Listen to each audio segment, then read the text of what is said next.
Entre los que están allí internados por otras patologías, Sí. sumados los que están por el Casi completa. COVID-19, se complica. En minutos vamos a seguir actualizando lo que está ocurriendo allí en ese tradicional sanatorio de la ciudad de Buenos Aires.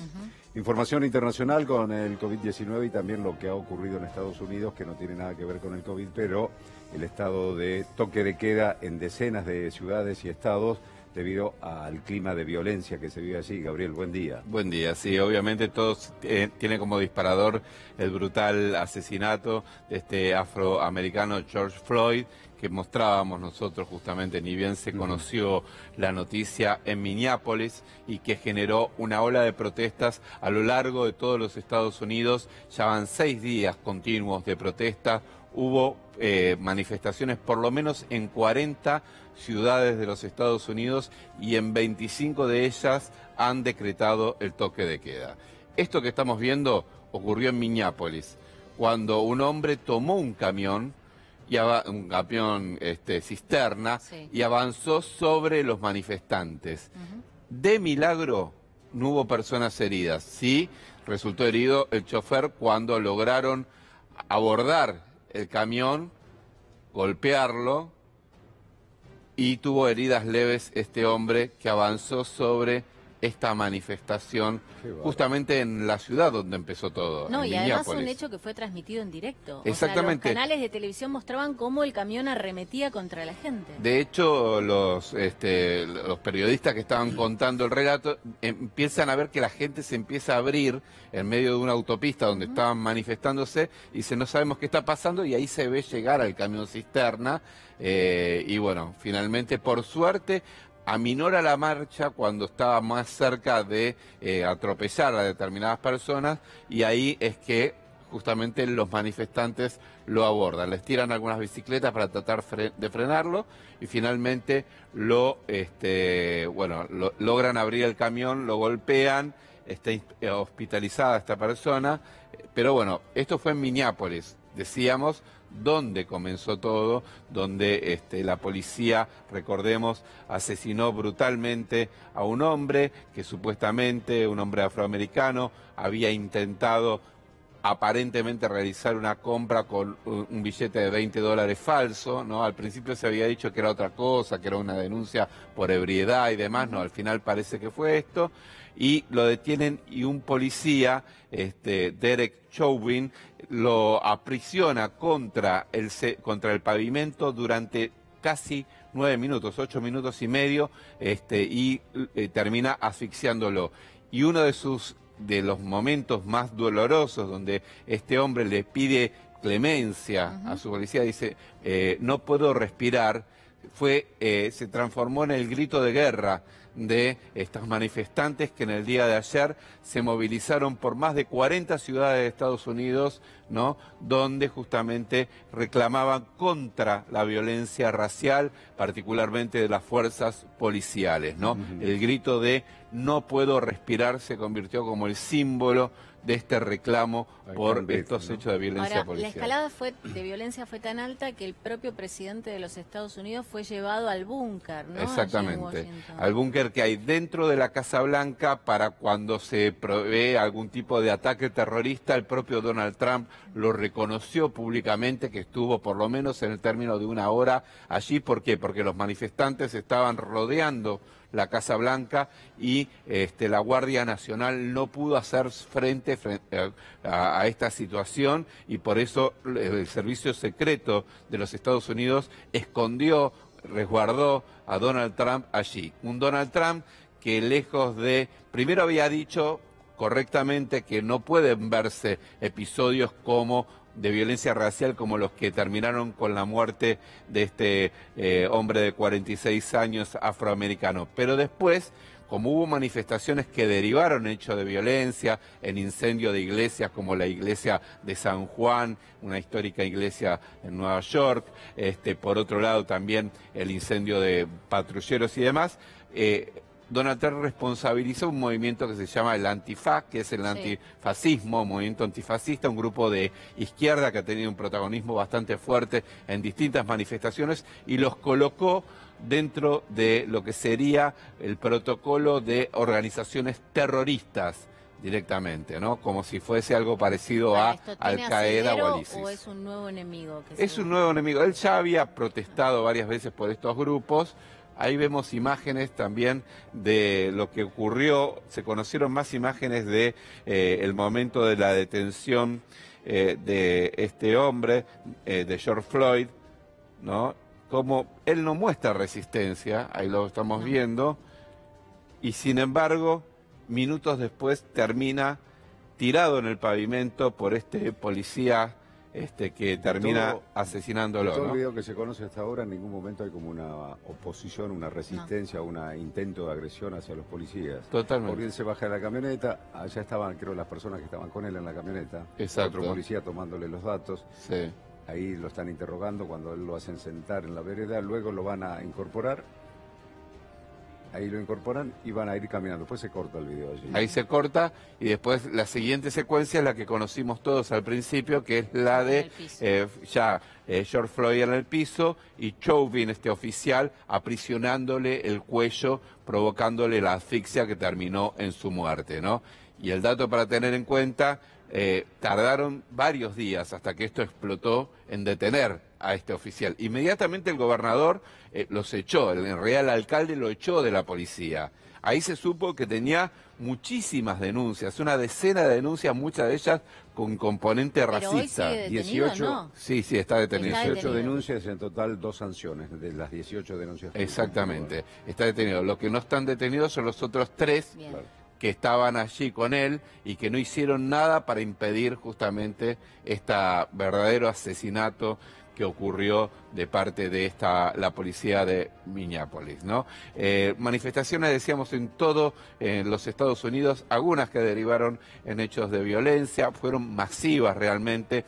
Hubo manifestaciones, decíamos, en 40 ciudades de Estados Unidos, 25 de ellas hoy tienen toque de queda. Pasó una curiosidad en la manifestación que se dio en Nueva York.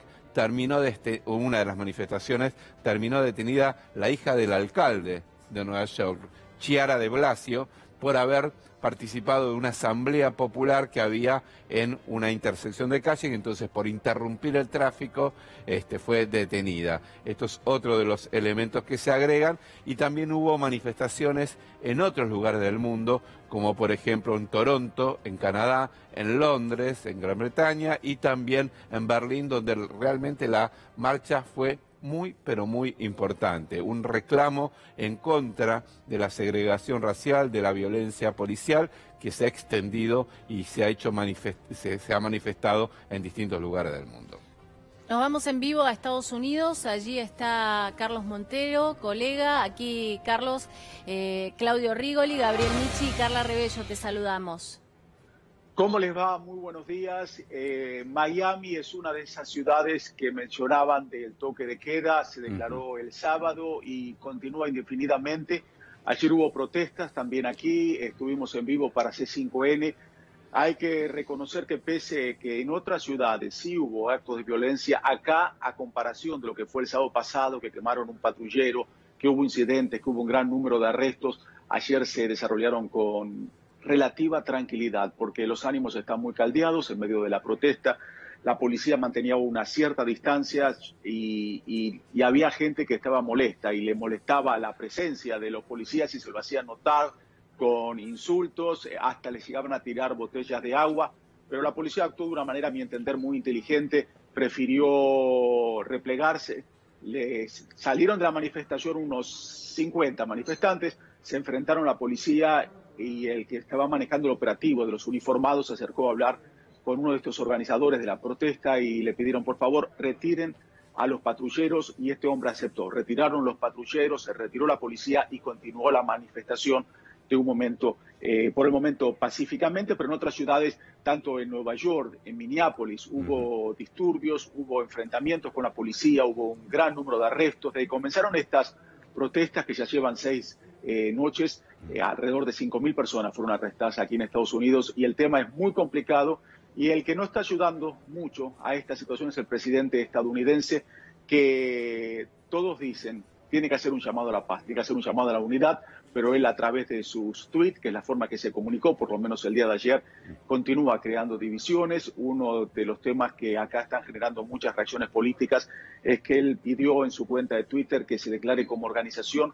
terrorista a un grupo de ultraizquierda, un grupo de anarquistas, antifascistas, Antifa se llama el grupo porque es antifascistas, lo que significa, y eso generó mucha preocupación porque también en estas manifestaciones hay manifestantes de extrema derecha, grupos de supremacistas blancos, entonces es un tema realmente complicado y hay una situación que es real, que en este país hay elecciones en noviembre y justamente hoy acaba de poner en su cuenta de Twitter Donald Trump 3 de noviembre, que es el día de las elecciones, y yo creo que a medida que pasan los días, él ve más alejada la posibilidad de la reelección, cosa que hace unas 4 meses, 5 meses, ya dábamos todos por sentados que iba a lograr la reelección. Bien, lo que surge, Carlos, en estos momentos es eso que está siempre subyacente en la sociedad americana, esa sociedad de, por decirlo, de ébano y de marfil, ¿no? Está allí la cuestión del racismo que, a pesar de que pasan los años y que hubo avances, hubo logros, todavía hay una porción allí de la población que mantiene un racismo que es realmente preocupante, ¿no? Muy preocupante y te digo, hay que analizar, hay que investigar este tema y yo creo que fue uno de los motivos que Donald Trump ganó hace 4 años las elecciones y nos sorprendió a muchos porque había muchos aquí en Estados Unidos, muchos de la comunidad blanca que estaban molestos ante esta situación, esta hora liberal que un Barack Obama, primer presidente negro, Hacienda, le dieron el premio Nobel a Barack Obama antes de asumir la presidencia y acá hay un grupo de la sociedad que tal vez en el pasado mantenían este racismo de una manera más disimulada, no en un pasado reciente, porque en el futuro indudablemente sabemos lo que sucedía acá con la comunidad negra, la época de Martin Luther King y demás, pero en los últimos años se mantenía un cierto, porque se nota el racismo, pero lo trataban de disimular. El americano es políticamente correcto. Con Donald Trump, un hombre que no es nada políticamente correcto, la gente empezó a ver a los inmigrantes como el enemigo. Él decía que hay que cerrar la frontera, que viene gente muy mala desde México, y eso indudablemente lo que dice un presidente cala y más en sus seguidores y es realmente peligroso. Yo creo que él no es consciente del poder que tienen las palabras y el poder que tiene lo que él dice. A propósito, Claudio, lo que decís desde hace muchos años, quiero poner en contexto, vemos imágenes de gente arrodillada. Hasta acá en Coral Gables, en una manifestación, los policías en solidaridad con los manifestantes se arrodillaron. Tiene dos significados eso. Uno reciente que es este policía blanco que detuvo a George Floyd y lo tuvo en el piso con su rodilla sobre su cabeza mientras este hombre gritaba no puedo respirar, no puedo respirar. Eso fue todo grabado. Después, por supuesto, las imágenes recorrieron el mundo y este hombre falleció a los pocos minutos. Pero antes, porque tiene otro significado, un jugador de fútbol muy importante aquí en Estados Unidos, Colin Kaepernick, que jugaba para el equipo de San Francisco. Acá el americano es muy patriota, entonces al comienzo de cada partido se iza la bandera y se entona el himno nacional. El americano se pone la mano en el corazón y todos observan y cantan el himno. Este jugador, en rechazo precisamente ante esta situación que viven los afroamericanos en este país, decidió arrodillarse. Él se arrodillaba, no quería ser partícipe de esta ceremonia en un país que trata tan mal a los negros. Esto fue hace 3 años. Se convirtió en un símbolo, tanto que dejó de jugar al fútbol, su equipo lo dejó libre porque decían que creaba mucho conflicto, se convirtió en un enemigo de Donald Trump. Entonces tiene varios significados y esto te demuestra lo grave que es la situación en este país todavía con el racismo y es un claro ejemplo que estamos viendo en varias ciudades. Carlos, sí, ¿qué tal? Recordábamos esa imagen de este jugador de fútbol americano que en su momento, hay que recordar, el propio Donald Trump le pidió al dueño del equipo que lo eche por ese reclamo, digamos, que hacía justamente contra el racismo, ¿no? Él le pidió al dueño que lo eche porque dijo que eso es antipatriota. Había mucha gente que estaba en contra de él, otra gente que estaba a favor. Pero lo cierto es que es un muy buen jugador de fútbol. La posición de él es el que organiza todo el juego, es el quarterback, se le dice aquí, mariscal de campo, una traducción que se utiliza aquí en los medios hispanos. Pero sí, Trump pidió que lo dejaran, él jugó un poco más, creo que hubo tanta fricción, se convirtió en el centro de una polémica lo dejó libre su equipo, San Francisco, ningún otro equipo lo contrató, entonces ahora hace ya 3-4 años desde que comenzó esta polémica, él no juega al fútbol, tiene que ver mucho con esta polémica que se originó. Sí, Carlos, y digo, un Donald Trump que por momentos parece desbordado, ¿no? Porque en su cuenta de Twitter, en vez de llamar a la unión y a la pacificación, dijo, si vienen a la Casa Blanca a protestar y hacen disturbio, va a haber disparos y va a haber armas nocivas y van a sufrir como nunca en su vida, algo que inapropiado y, digamos, y algo desubicado totalmente por parte del presidente de una nación, ¿no? Totalmente, es lo que dijo el alcalde de la alcaldesa de la ciudad de Atlanta. Atlanta es una de las ciudades que sufrió la furia de estos manifestantes. En la CNN se encuentra ahí, los manifestantes estuvieron frente al edificio. La CNN intentaron de ingresar, rompieron vidrios del edificio e indudablemente hicieron graffiti en los carteles muy emblemáticos de esta empresa. Pero también mira el tema de Trump, qué complicado que es, hasta la cuenta social que él más utiliza, que es la forma que se comunica con sus seguidores, es Twitter. Pero ahora tiene problemas con Twitter porque lo censuró en cuanto a datos que él da, comentarios que él hizo. Él dijo en cierto modo que es un tema que genera polémica porque se utilizó aquí en una época racial muy tensa también en Estados Unidos hace muchos años, que lo dijo un alcalde, era un jefe de la policía de acá de Miami justamente. El jefe de la policía dijo, si hay disturbios van a haber balas.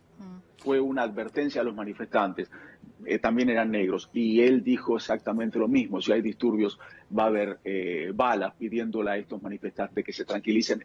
Twitter consideró que él está incentivando, está fomentando el odio, entonces la violencia totalmente. Entonces es un tema que la red social de Donald Trump, que tuitea prácticamente todo el día, no sé cuándo tiene tiempo para gobernar, está en contra precisamente de lo que él está escribiendo ahí. Ahora, Carlos, por último te quería preguntar si más allá de este odio, ¿no?, racial, que como decíamos es subyacente en la sociedad americana, digo, hay otros elementos que también de alguna manera terminaron prendiendo la mecha, y hablo de la proximidad de las elecciones, de una pandemia que está atravesando muy fuerte Estados Unidos y en consecuencia también un alto índice de desempleo. El desempleo es realmente alarmante acá en Estados Unidos. Desde que comenzó la pandemia hace un poquito menos de 3 meses, ya 42 millones de personas, que es un número altísimo, presentaron la solicitud de desempleo. Eso indudablemente crea mucha atención. La pandemia, que en estos últimos días estamos viendo estas manifestaciones, ayer en Miami también, había muy poca gente con su tapabocas, no respetaban el distanciamiento social, es otro elemento. Autoridades dicen que tal vez ante esta situación de manifestaciones masivas en las calles, tal vez mucha más gente se puede seguir contagiando del coronavirus, que es más o menos en 2 semanas vamos a ver los resultados de estas manifestaciones. Son varios elementos. Volviendo al tema elecciones, hace lo que te decía antes, hace 5 meses daba por seguro Trump que iba ganar la reelección. Ahora con este tema de la pandemia, con este tema del desempleo, con este tema de estas tensiones raciales que se están viviendo, lo ve muy, muy difícil. Por lo tanto, esta mañana escribió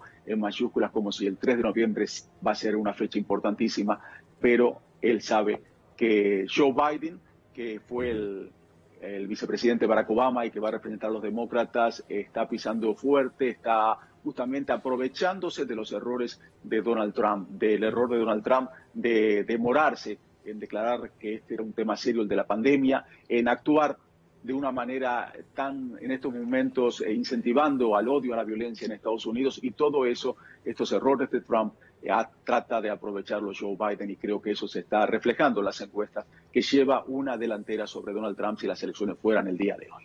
Carlos, un placer como siempre, un abrazo y hasta la próxima. Gracias. Abrazo, Claudio, abrazo a todos, gracias. Gracias. Gabriel, lo que estamos viendo acá son estas marchas y vamos a tener el audio allí, el momento cuando estaban con el eslogan, que era la frase que decía Floyd allí cuando le estaba pidiendo al policía que lo deje respirar, ¿no? Exactamente, el no puedo respirar, que hoy es por hoy el eco justamente de este reclamo.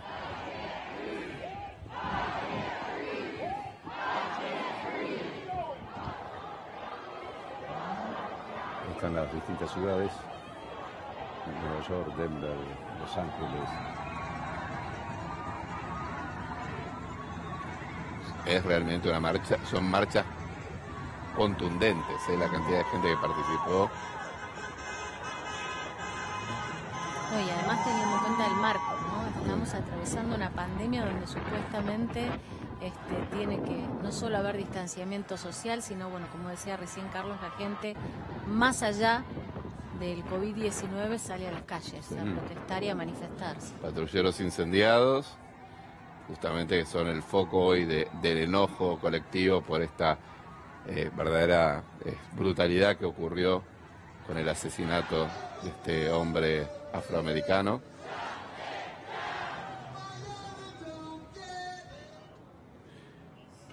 Y lo que vemos, por todos lados, fíjense, de este a oeste, de norte a sur de Estados Unidos, en ciudades, en estados como Texas, de clara tradición republicana, también se vieron estas manifestaciones. El puño en alto, también un símbolo de los reclamos históricos de los sectores segregados de la sociedad norteamericana. Las Vegas. Las Vegas es una ciudad que está prácticamente inmóvil, porque todos los casinos están y hoteles cerrados, ¿no? Sí, y lo que decía Carlita recién, justamente, sin barbijos, uno se pregunta si esto no va a tener consecuencias. Sí, algunos epidemiólogos están viendo qué va a pasar con la curva. Recordemos que, por ejemplo, en España se supo que un gran difusor, si se quiere, de el coronavirus fue la marcha del 8 de marzo, el Día de la Mujer, ¿no? Un reclamo obviamente totalmente legítimo y demás, que incluso allí fue donde contrajo el coronavirus la primera dama, ¿no? Y esto, bueno, con esta situación donde no se vio casi barbijos y no había distanciamiento social por las características mismas de estas manifestaciones, la pregunta es si en 2 semanas no estamos viendo un nuevo pico de contagios de coronavirus, pero obviamente el reclamo tiene que ver básicamente con esta barbaridad que ocurrió, este asesinato terrible de este hombre afroamericano allí en Minneapolis, en Minnesota. ¿Qué tenemos en minutos, Gabriel? Vamos a hablar sobre la situación en Brasil, muy delicada, y también sobre un crimen horrendo ocurrido acá, cruzando el Río de la Plata en Uruguay contra 3 infantes de marina. El narcotráfico parece usted. Pareciera que está ahí. Gracias. Gracias, Gabriel.